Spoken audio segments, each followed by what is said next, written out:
Boy?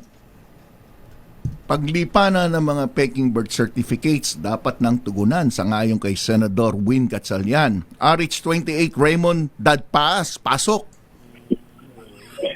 Nakababahala ko magpapatuloy ang paglipanan ng mga peking birth certificates. Ito ang deklarasyon ni Senador Sherwin Gatchalian kasunod ng panawagan sa Philippine Statistics Authority o PSA na tugunan ang naglipa ng peking birth certificate, delayed birth registration at iba pang civil registry documents. Sa Senate hearing, binanggit ng PSA na sa kanilang pagkaya ay may 3.7 million na mga Pilipino ang birth certificate. Ito ang dahilan kung kaya inialok ang late registration process. Ang problema ay inabuso ang prosesong ito lalo na ng mga dayuhan.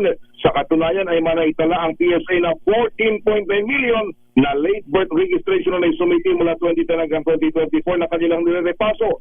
Di ni Gatchalian ang mga dayuhang may masamang balak ang nakinabang at tumabuso sa late birth registration process, gaya ng mga sangkot sa Philippine Offshore Gaming Operators o POGO at ngayon ay illegal na paggawa ng mga sigarilyo.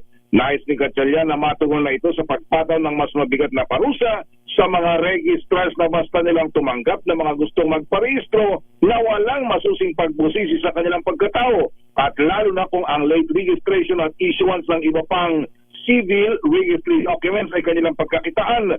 Matatanda na kaso ni dating Tarlac Mayor Alice O ay nasundan pa ito ng maraming kalintulad na kaso na karamihan ay mga Chinese nationals. Ito si RH28 Raymond Dadpaas para sa DZRH, una sa Pilipinas, una sa Pilipino. Daming